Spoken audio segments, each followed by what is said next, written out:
siguro naisip namin na tatakbo yung kalaban kaya may inano kami na gagawin doon sa laban namin. Sa tingin ko, yung kalaban namin, ayaw na yung magpag-indisyon. Takbo yung suntok. Basta gagawin ko na lang yung makaya ko lahat para mapanalo ko.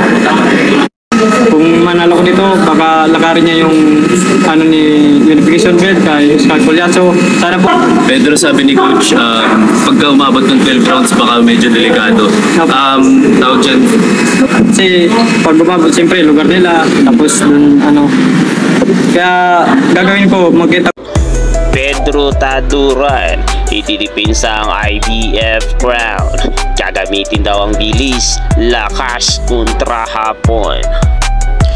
Inaasahan ni Defending International Boxing Federation IBF mini flyweight champion Pedro General Taduran na hindi makikipagsabayan ng upakan ang dating kampiyon na si Hinhero Sigiyuka sa kanilang darating na rematch sa linggo sa Intex Osaka sa Japan.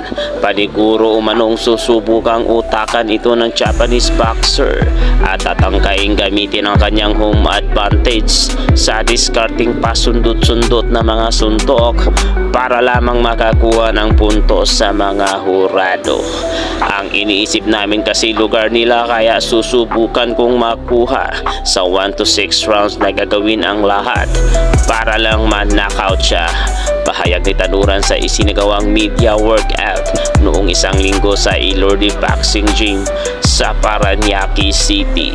Bago ito tumulak pa tungong Japan, sa tingin ko tatakbo lang siya at pupuntusan niya ako hanggang sa matapos. Halos mag-iisang taon na nang puksain ng 28 anyos mula Libon Albay, ang dating kampiyon sa pamamagitan ng 9th round technical knockout noong Hulyo 28 sa Shiga Daihatsu Arena upang maging 2-time world champion.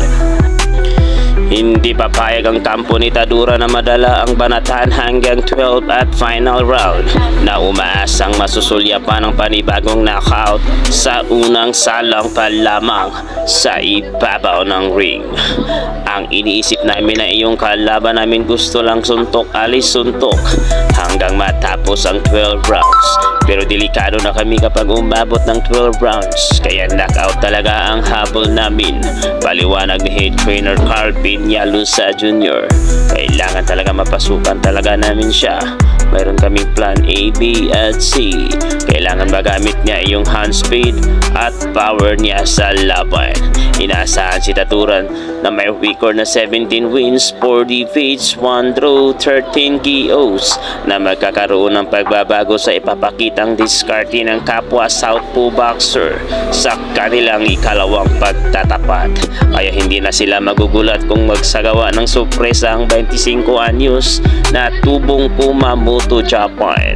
Gayunman mas pinaglaanan ng sapat na panahon ni Taduran ang pagpapalakas sa kanyang kondisyon na naging malaking daan upang mailabas ang lakas at puwersa na ibinato kontra si Giyuka. May mga binago kami para di mabasa iyong galawan namin para mas ma-pressure siya.